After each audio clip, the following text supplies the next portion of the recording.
Hey, bonjour, bienvenue. Je m'appelle Hugo Frigo, c'est mon nom de DJ. J'ai fait de la radio pendant pas mal de temps, j'ai organisé pas mal de petites fêtes, des plus grosses aussi. Je suis aussi programmateur pour des événements comme le Festival de Dour ou un festival à taille humaine qui s'appelle Supervue, qu'on a créé avec des amis et qui me tient particulièrement à cœur.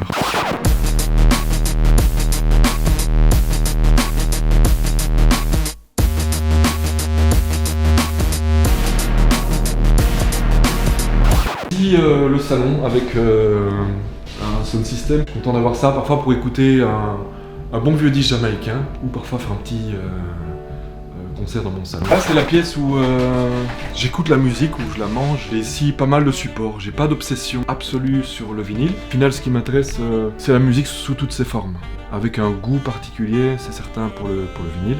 Le fil rouge entre tous ces objets qui se retrouvent ici, c'est que chacun peut raconter une histoire. Autant le moment où j'ai acheté le disque, conseillé par tel ou tel ami, tel musicien que j'ai invité en concert, ou par tel vendeur dans un magasin de disques. Et donc c'est déjà une première phase de l'histoire, c'est une histoire d'échange. Et puis évidemment, il y a toutes les histoires qui sont derrière les disques eux-mêmes, qui peuvent avoir été pressés au moment où il y a une révolution culturelle dans un pays, il y a les indépendances en Afrique avec la fin de la colonisation, il y a l'histoire de la musique librairie, qui est de la musique qui est produite uniquement pour la télévision et le film ou la radio à la base, mais pas destinée à être écoutée. Il y a comme ça pas mal de choses à raconter sur chaque disque finalement. Il y a un peu de chaos, mais il y a de l'ordre aussi. Je me rends compte qu'il y a pas mal de disques ici qui sont des disques d'amis ou de gens que je connais bien, mais ça va se retrouver avec un vieux Kraftwerk. Et je suis sûr qu'il y a certains amis qui doivent être contents de se retrouver à côté de Kraftwerk. Ici on a un bac avec les Schulers, c'est des gens à qui je suis devenu proche, un projet hip-hop avec deux MC trisomiques et qui amènent une musique hors des sentiers battus en hip-hop avec un côté très très simple, viscéral. Je trouve ça une puissance assez dingue.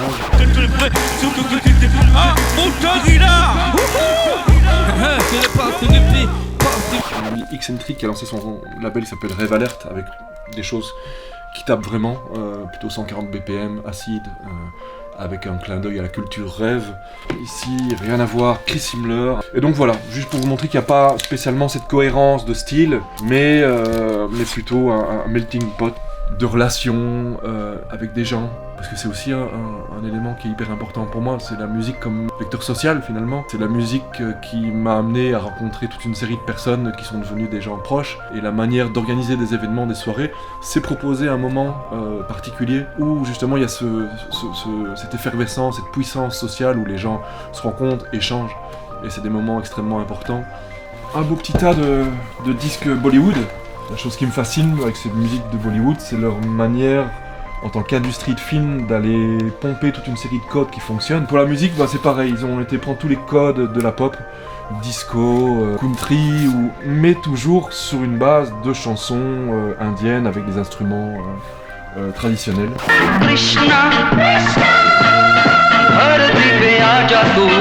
Ici, c'est mon bac DJ qui change tout le temps. Mais dans ma pratique du DJing, j'adore mélanger des musiques extrêmement différentes et arriver sur des choses électroniques hyper énergiques et réussir à remettre dedans une vieille rumba congolaise avec une boîte à rythme, du rock psychédélique turc, un groupe extraordinaire, les Monks. Si on va chercher plutôt des productions plutôt anciennes, mais ces DJs sont un mélange de choses très très récentes. Et ici, revenir sur du vinyle, ça me permet d'avoir une approche où je mélange justement les logiques du DJing dans le beat, en utilisant certains effets, etc. et revenir sur des choses qui ont de l'âme et proposer véritablement un voyage entre des courants différents et des énergies différentes qui ne sont pas faites spécialement pour se rencontrer. Ça me plaît aussi de revenir dans des sets DJ sur les 45 tours de Brocante, James Bond is Dead, Rotterdam, Termination, Source, Poing. Le début du gabber made in Rotterdam. Brown is dead.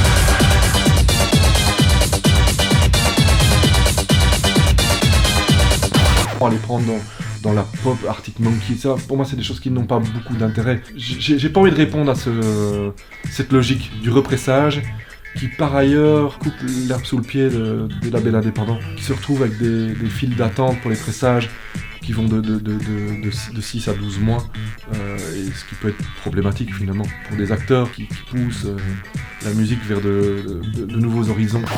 Alors je vais vous présenter 3 disques de ma sélection. Chacun raconte une petite histoire. Laurence Ledoux et Roger 3000, un 45 tours qui s'appelle Chouchou, et c'est sorti par un label qui s'appelle Lexidisc, et que j'aime vraiment beaucoup justement pour son parti pris, à savoir ne fonctionner que avec les coups de cœur de Catherine, qui dirige ce label depuis 10-15 ans, et que des histoires finalement humaines, d'amitié. C'est des gens qui sont à la fois des artistes ultra attachants et qui font des choses vraiment intéressantes, mais aussi des copains. Et donc là j'ai sorti les 3 derniers qui viennent de sortir, mais en particulier celui-ci qui est tout doux, comme son nom peut le laisser entendre. Il s'appelle Chouchou.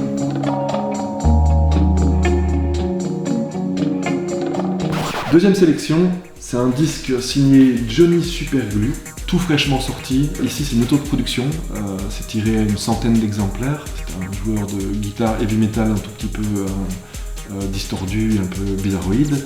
Et ici il vient dans des productions qui sont clairement inspirées par l'acid house, avec un côté très onirique, mais en même temps hyper funky. C'est un disque qui met en avant des voix. Chaque morceau finalement utilise certaines voix qui sont bouclées, samplées, et il y a un effet bouncy, comme on dit, rebondissant et joyeux à souhait. Et voilà, c'est un disque que j'adore et que je me réjouis de pouvoir jouer en set DJ.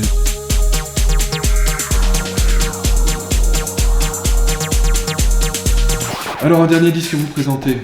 Celui-là, c'est pour vous parler d'une de mes héroïnes actuelles, DJ Marcel, qu'on connaît un peu pour ses sets iconoclastes, où elle mélange du punk, de la musique africaine, de la techno, et donc j'aime beaucoup sa manière d'appréhender le set DJ comme un espace de liberté, de mise en avant de cultures différentes, et surtout un espace dédié à la surprise.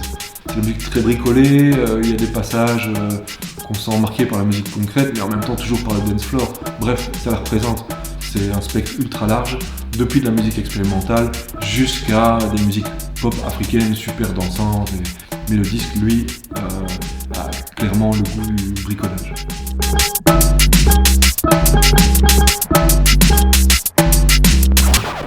Les salles de concert, pour l'instant, passent un moment difficile. Les amateurs de live aussi. J'ai créé un petit club secret dans ma cave, tout petit, le Cluster Club. Voilà, le petit club. Voilà, ceci est un substitut.